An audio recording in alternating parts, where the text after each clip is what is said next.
I have to get another bite. So it's pizza night reimagined because we are doing a gluten-free, high-protein pizza today. This has 25 grams of protein for a personal pizza, and there's only 4 ingredients: cottage cheese, gluten-free flour, some pizza sauce, and mozzarella cheese. That's all you need. So we are going to add gluten-free flour and cottage cheese to a large bowl.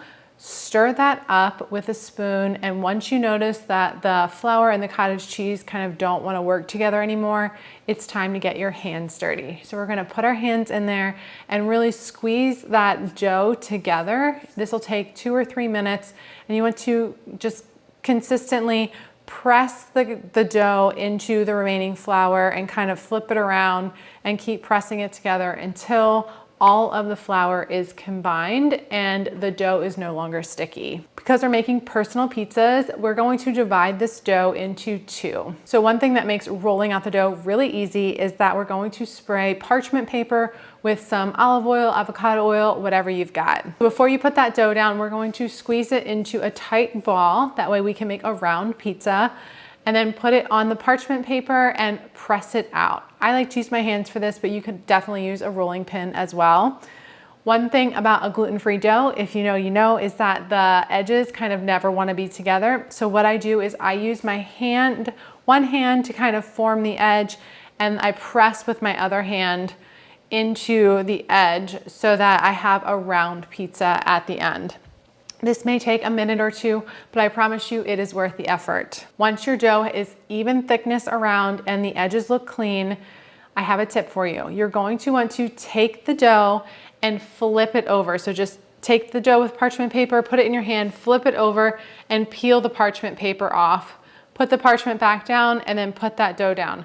This way, the top that you see will be nice and flat, because that's essentially what was on the cutting board when you were pressing it down. We are going to bake this in a 400-degree oven for 15 minutes. After 15 minutes, take it out of the oven, and we are going to perform another flip. So you're gonna wanna get an oven-proof rack for this, and that is because we wanna be able to have some air flowing underneath the pizza when it cooks the next time. So both of your hands should have an oven mitt. We're gonna take the rack in one hand and pick up the pizza carefully, put the rack over the pizza crust, and then flip the whole thing.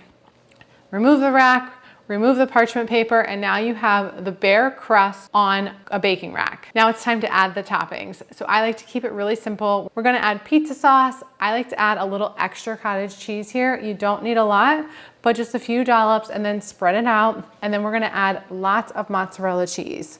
Once your pizza has all the toppings that you love, we're going to slide a baking sheet underneath the rack and put it back in the oven at 400 degrees for about 12 minutes. Once that's done cooking, we're going to carefully pull the pizza back out of the oven, and then here's the hardest part of this entire thing. You need to let this cool for 7 to 10 minutes. I know, you don't want to do that, but I promise you, otherwise the pizza crust, instead of it being easy to pick up like this, will just kind of like fall, and the cheese will kind of fall off of it. It's not ideal. And then it is time to enjoy. So, it's so good. If you know how hard it is to find a good gluten-free pizza anyway, I promise you, once you try this, there's no going back. It's gonna be your new favorite. So if you love high protein recipes just like this one, be sure to give us a follow. And until next time, happy cooking.